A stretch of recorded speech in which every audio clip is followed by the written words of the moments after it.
we've got some more in UCL today, and oh my lordy lordy, when I tell you, these are some of the worst games I've ever seen when it comes to getting lucky. I feel like at least 2 of the games we watched today were dictated entirely by the luck one player got. And I think it's really funny when this happens in tournaments, especially because it goes to show why best of 1 is such a hated format by people. It really just sucks when an entire tournament game or series is decided by just one game and you don't get a do-over. You get luck to hell? Oh, well, better luck next time. Better use the metronome strategy. Just figure out what the luck was gonna be. Of course, subscribe if you're not already subscribed. Leave a like if you are already subscribed. Comment down below, man. What's your least lucky experience in Pokemon? I think it'd be very fun to hear because boy, oh boy, do I have some experiences now. Since this is Gen 4 in you. Why am I covering Gen 4? Well, I wanted to cover Gen 4 and I need something that I could record tonight. I had my last shift of work that's like an actual shift before I go out to New York, so that's exciting. And the Gen 4 games were really funny.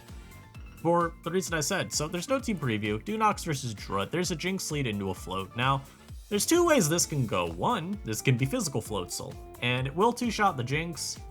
And you also have to play around this thing being sub. Now, sub could manifest really with either physical or special, though I tend to see it more with special float soul. Though, I take that back, because this runs sub bulk up baton pass actually kind of frequently from the lead. But the way this will play out is Jinx has fake out pretty frequently nowadays in the lead.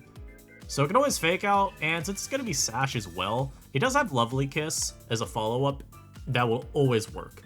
And we do see here Dunoks doesn't even opt for it, he just Psychics, which works out because you may want to try and catch a switch into a Sleep Sack. So Psychic will get a little bit of chip and you're feeling okay. Cact wins a Sucker Punch mind game there if there even was any. There may have not been one, but worked out pretty well, as the Shark actually ends up being sub. Back Shark we've seen a little bit more, I want to say, over the past couple years. Normally you see Sharpedo as a lead, and this Mon is quite scary as a lead. It can be kind of awkward to team build with in the back because it offers nothing to the team defensively, but it is really strong. Misses a pump here, that certainly mattered because Chan would have taken over half. And now a Sableye comes out. I don't know why there's a Sableye on this team from Drud. I think Dusclops is always a better option, unless you're running like Stall, then Sableye has some uses, mostly as like a setup sweeper actually. But maybe there's a world where he's like, oh, my team's a little weaker into Drifblim if I'm not Sableye, or even into like Haunter. That's really the only ideas I can come up with here. And even then, Haunter in this gen has Shadow Ball. Oh yeah, by the way, here's where the luck starts. Ice Beam crit there. It mattered. Cacture does not die to a normal Ice Beam. Would have taken a lot, but it definitely lives. And we do see it to protect Queen, so this mon's always going to be able to get a little bit extra HP back. Credilli revealed. This is an Electrode, so it does not actually do damage. A little bit of chip is fine, though, if you got like a Drifblim in the back. But it's just not meaningful, because you just always recover here. Like, you literally don't care. Seed Bomb actually came out, another crit by the way, so now this Mon gets one more attack. It potentially could have just beaten down Sableye here. It would have involved like a really lucky roll or crit. I think it actually had to crit to kill Sableye. But hey, with how the luck's gone this game, I think assuming that it was gonna get a crit wasn't even out of the picture. Credilli comes out once again, I mean to say. And as we all know, I meant to say recover there. Sandslash is able to 2-shot Sableye here, though, with EQ, which is pretty good. As Dunoks is now firmly in the backseat. Shark comes out here. Dunoks plays very intelligently here, going for another EQ, and actually stays it again to EQ. Gets rewarded by a crit, by the way, which mattered. It mattered once again. And had he killed Shark, it's hard to say if he had any real winning chance anyhow, but he would have still had an alive Sandslash. You know, I mean, it would have been a lot better than having nothing. You would have killed off the Shark there, and it would have, I don't actually know if it would have mattered. I think Credilli would have still been able to come out and do what it would do, but, you know, is what it is. Drifblim gets a Calm Mind up as the Shark comes in, and Dark Pulse conveniently puts you right in the range of your Citrus, so you get your Unburden here. Very unburdened by all of the crits that you have endured. The Shadow Ball will take out this Sharpedo. Tauros comes out here. In a normal world, it might be able to revenge kill, but this is a hidden power fighting Driftblim, so this is not a normal world.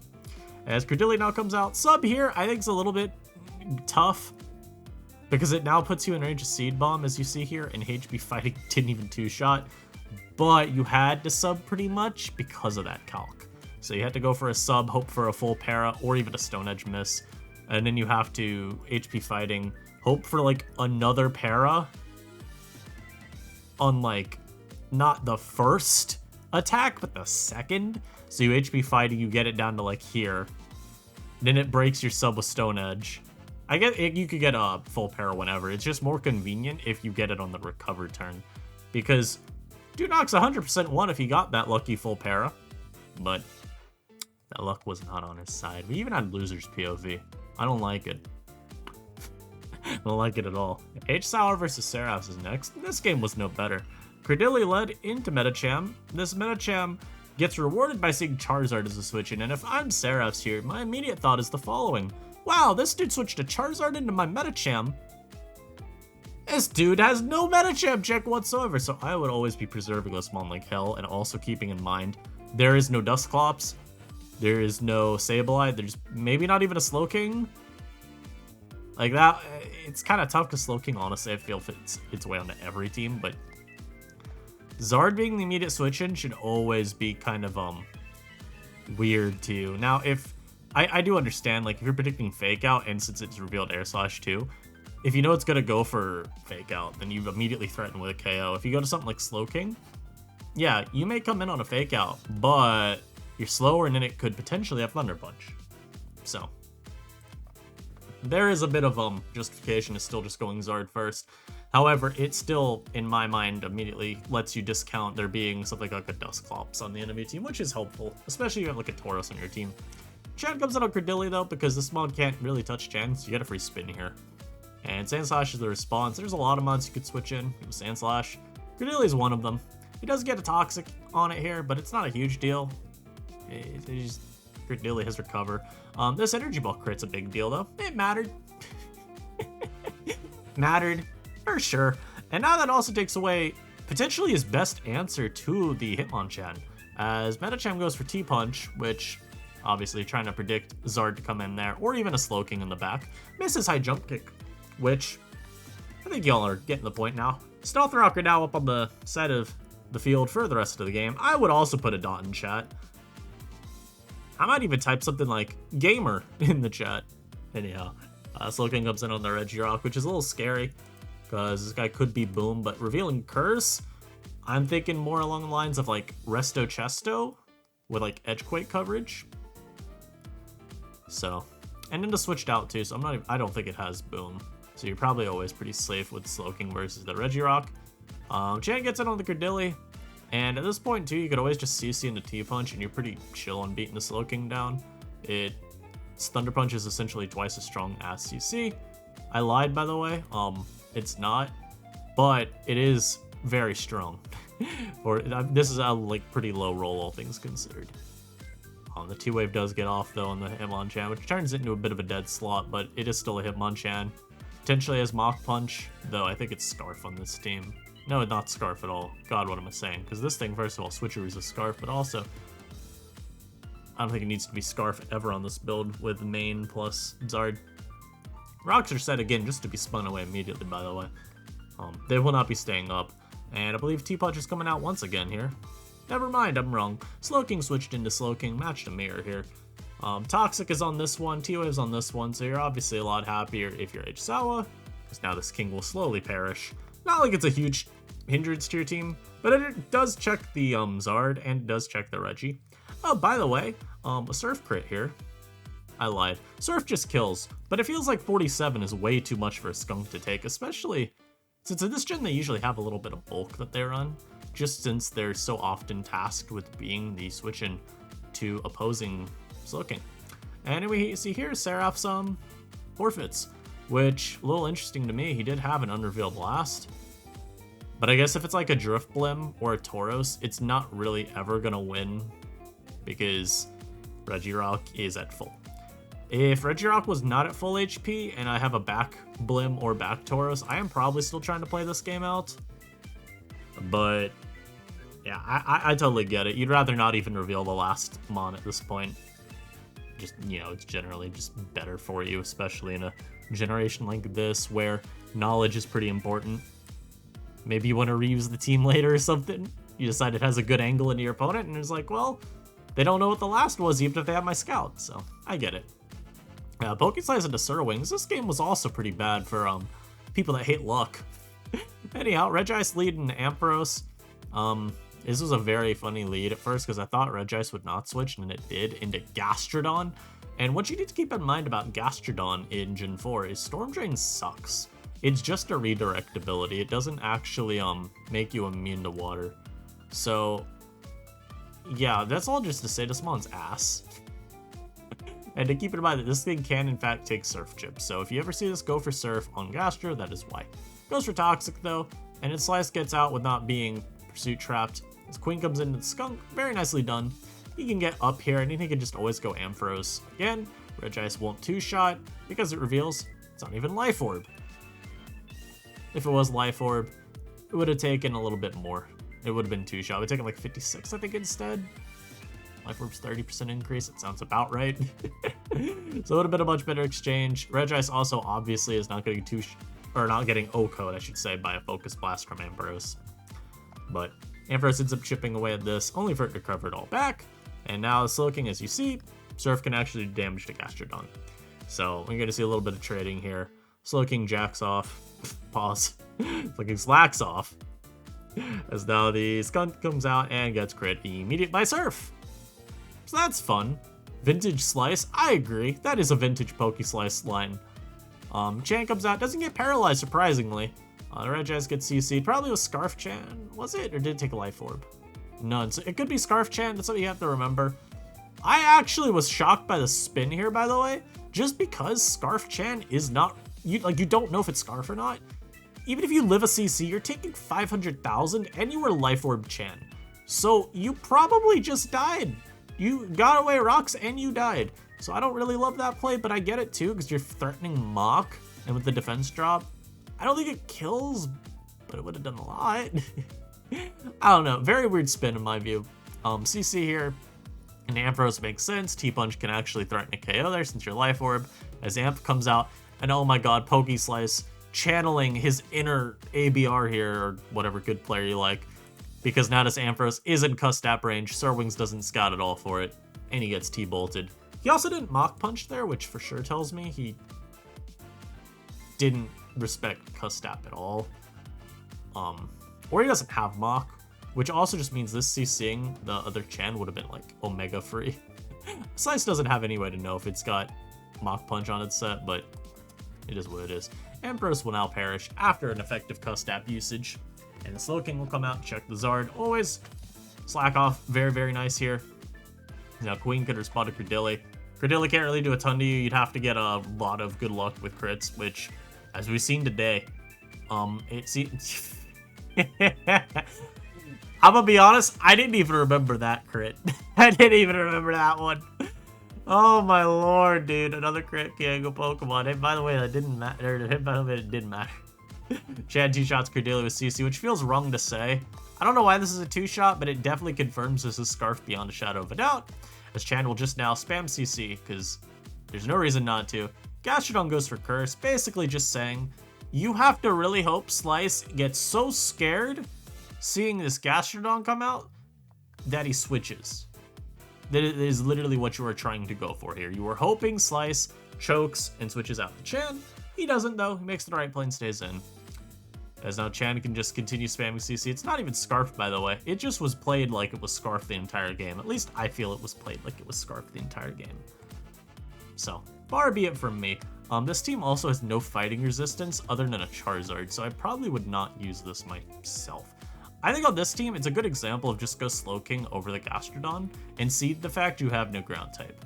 In this generation, it's not really important to worry about having a ground, because you could just decide instead, there's no Volt Switch, so just have a resist. You know, like a Credilli in this case, or you could have a Cacturn, or you could have an Ampharos, or you could have even just Conberry on like a water type. Like, Wakanberry Slowking, I honestly think is just a better slaw here. And if you want setup, well, conveniently, Slowking learns this move called Calm Mind. Didn't know if you've heard of it. Anyhow, Charizard does try to look for some BS to at least get through Slowking, but it doesn't happen. I don't even think that Air Slash Flinches would have given him a real chance at winning, though, because there's almost definitely something like a Tauros in the back. Just something faster. Keep in mind, he wasn't Scarf Chan, so you definitely have a faster Scarfer in the back.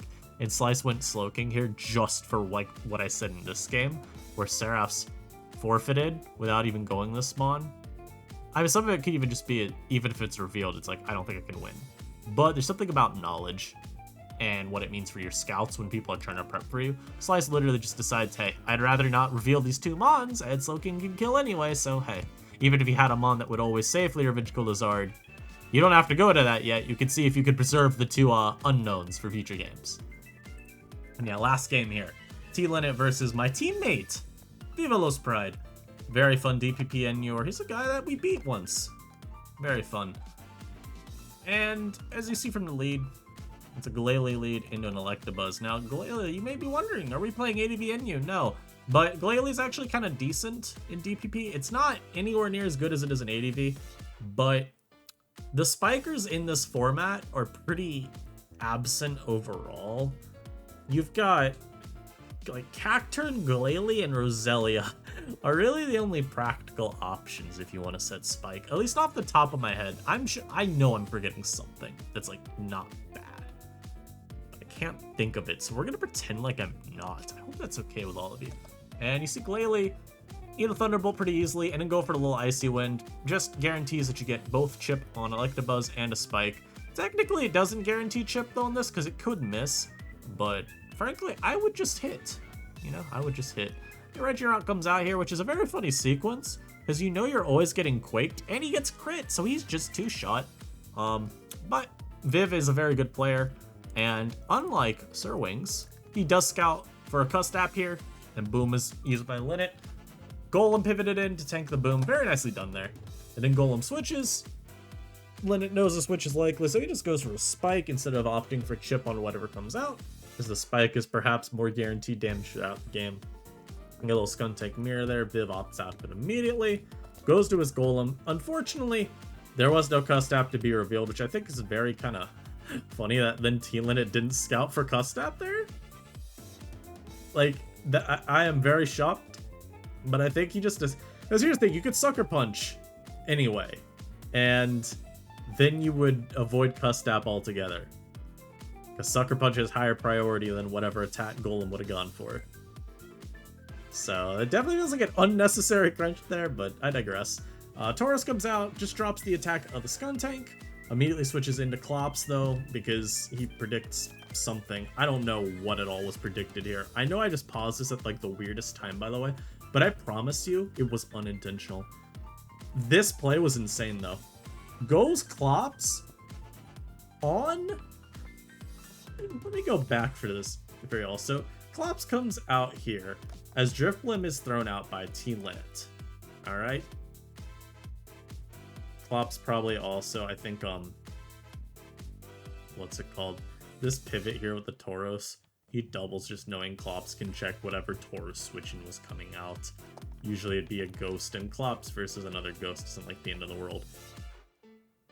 And any raw focus punches, despite the fact this could have just gone for Shadow Ball and gotten Chip. Instead, Cacturne comes out and gets blown the fuck up.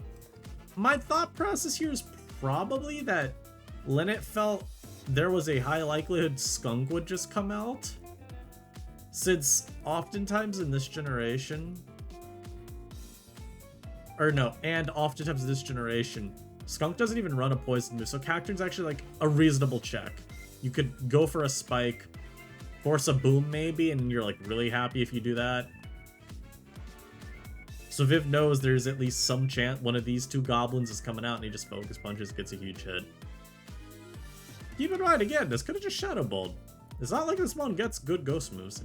Shadow Sneak and nothing else. All that yapping aside, Skuntank comes out, crunches for some Chip. Viv Shadow Sneaks. I'm sure some of this is trying to outplay Sucker, but I don't. It's not at all. Why am I lying to you? It's just in case 2x crunch.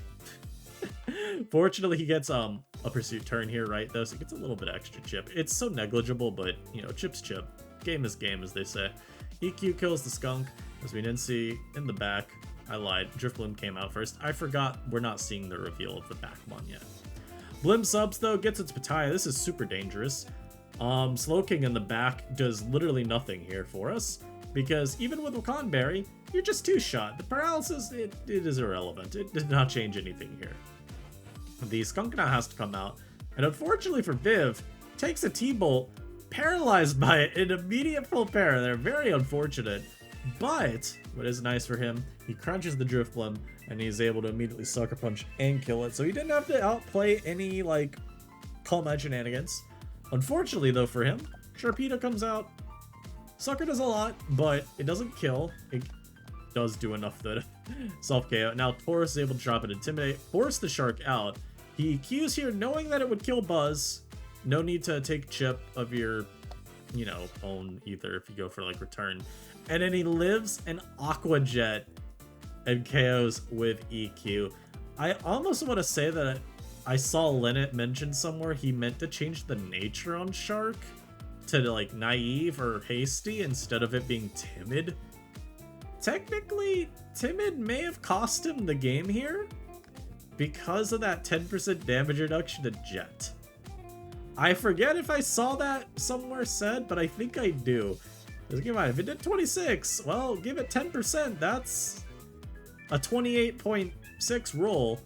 With how PS shows health percentages, I've shown y'all plenty of times where it said I was at like 86, for example, and then I hover over it and I'm just like, wow, I have 85% of my HP. Why does it say I'm at 86?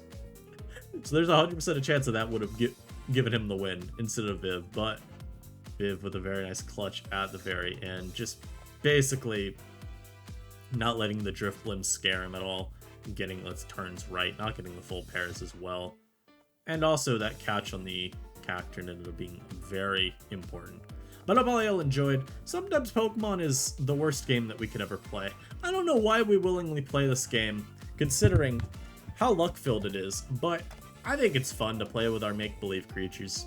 And I hope all y'all enjoyed. I will see you in the next one. Peace.